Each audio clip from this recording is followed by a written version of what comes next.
আমাদের এই ভারতবর্ষ দেশ হচ্ছে ধর্মের দেশ।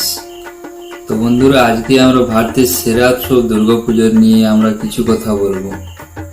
তো ওয়েলকাম বন্ধুরা, আমি উত্তম এবং আপনারা দেখছেন উত্তম টলস। বন্ধুরা, শরৎকাল আসতে আসতেই দেখি কাশ ফুলের রং রূপ, আর এই কাশ ফুলের রং রূপ দেখেই পুজোর গন্ধ চলে আসে, মনে হয় পুজো চলে এলো। আর আমাদের এই পুজো শরৎকালে হয়, এই জন্য একে আমরা বলে থাকি শারদীয় দুর্গা পুজো। তবে নাকি এই বছর মা দুর্গা 2025-এ হাতিতে করে আসছে, আর যাবে নাকি পালকিতে। তবে আপনারা কি জানেন এই দেবী কোথা থেকে এলো, কেনই বা এত আপন করে নিল সবাই? তো চলুন আজকে আপনাদের এই ভিডিওর মাধ্যমে বলি। এই দেবী হচ্ছে শিবের স্ত্রী মা দুর্গা বা পার্বতী। এই দেবী হচ্ছে সবার মা, এই দেবী হচ্ছে পুরো বিশ্বের মা। ছোটবেলায় আমরা টিভিতে বা রেডিওতে দেখতাম মহালয়ার দিনে মা দুর্গা এক অসুরকে বধ করছে মহিষাসুর নামে। তবে বন্ধুরা, নিশ্চয়ই আপনাদের মনে একটা প্রশ্ন জাগে যে মহিষাসুর কে ছিল, কেনই বা তাকে মা দুর্গা বধ করেছিল। তো চলুন বন্ধুরা, আজকে আপনাদের বলি। মহিষাসুর ছিলেন অসুরদের রাজা। মহিষাসুর যখন ধ্যানে বসে দেবতা ব্রহ্মার ধ্যানে, তখন ব্রহ্মা তাকে বর দেয় যে তাকে নারী শক্তি ছাড়া কেউই মারতে পারবে না।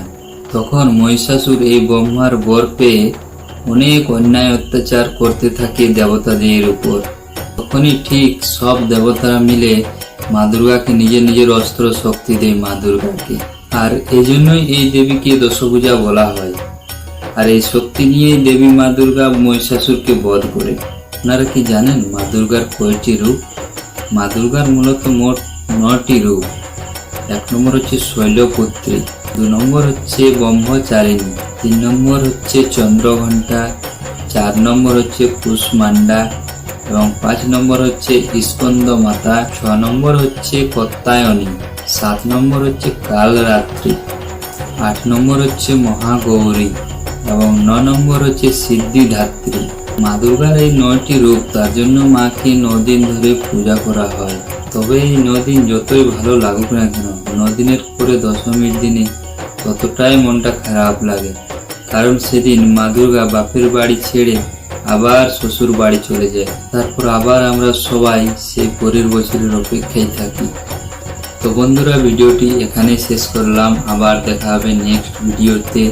ভিডিওটি ভালো লাগলে লাইক, সাবস্ক্রাইব, কমেন্ট, শেয়ার করে দিবেন। ধন্যবাদ।